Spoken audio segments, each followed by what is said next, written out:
Pagi, Bro and Diva. Sangat senang bisa berjumpa dengan Anda.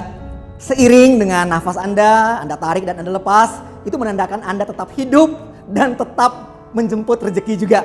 Saya tiba-tiba teringat dengan sebuah kata yang menarik. Di luar sana banyak orang mengatakan time is money. Walaupun saya mengatakan waktu adalah kehidupan. Ada juga yang mengatakan hidup hanya satu kali. Saya mengatakan sebaliknya. Kita hidup untuk setiap hari, mati hanya satu kali justru. Jadi, apa yang perlu kita lakukan? Apapun profesi Anda saat ini, Anda dan saya memiliki satu sumber daya yang sangat besar yang tidak semua orang paham untuk memahaminya, yaitu waktu. Kenapa waktu? Waktu bisa menciptakan uang, namun sebaliknya, uang tidak bisa menciptakan waktu.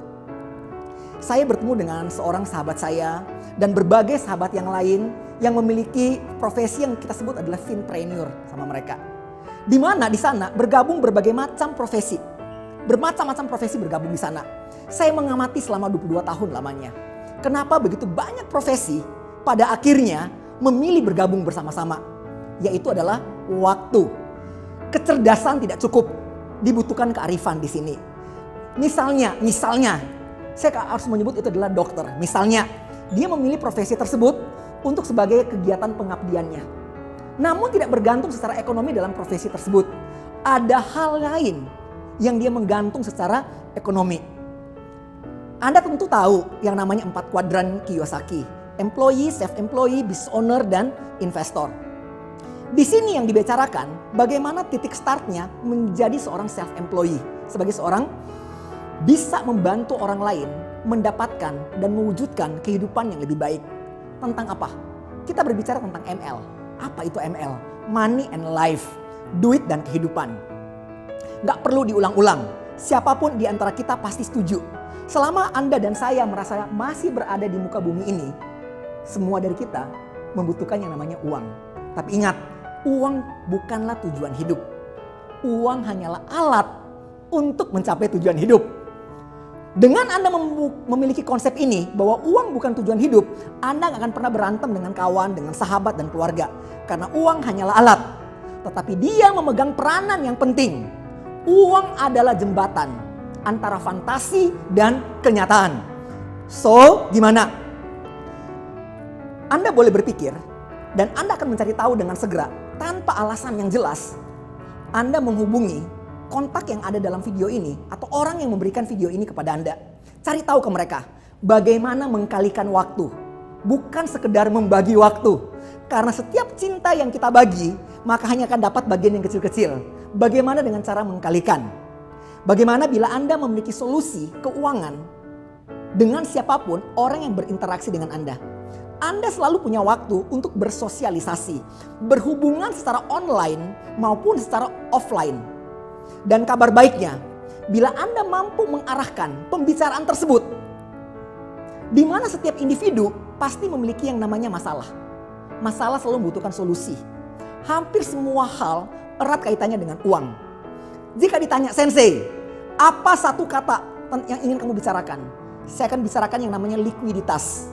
Bagaimana Anda memiliki sebuah profesi yang bisa membantu banyak orang memiliki likuiditas.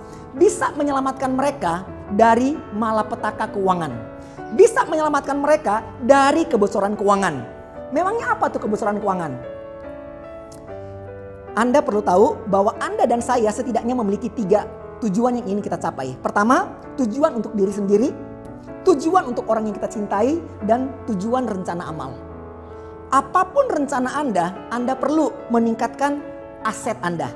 Sayangnya dalam perjalanan mengumpulkan dan menjaga aset ini ada 3 sumber kebocoran. Sumber kebocoran itu apa saja? Hutang, pajak, dan biaya. Karena hutang itu diwariskan. Waris bukan meninggalkan harta saja. Waris meninggalkan harta dan hutang. Pajak bagaimana? When someone dies, pajak tetap akan mengejar yang namanya hutang pajak. Jadi tidak akan terputus juga. Yang ketiga adalah biaya. Ada 3 biaya terbesar. Yang pertama adalah shocking medical bills. Anda bisa membantu orang lain, keluarga, kerabat, kolega Anda, agar mereka bisa terhindari dari shocking medical bills. Biaya yang kedua adalah biaya bersengketa. Why? Karena harta mestinya menjadi perekat, gak boleh menjadi peretak. Harta mestinya menjadi cerita bagi keluarga, tapi banyak hal harta menjadi derita bagi keluarga. Jadi disinilah Anda akan berperan. Ups sensei, tapi saya kan tidak sekolah soal itu. Nah, kabar baiknya di profesi ini Anda gak perlu pintar dulu baru bisa menjalankan profesi ini. Dan satu hal yang pasti, profesi ini tidak mudah, namun sederhana.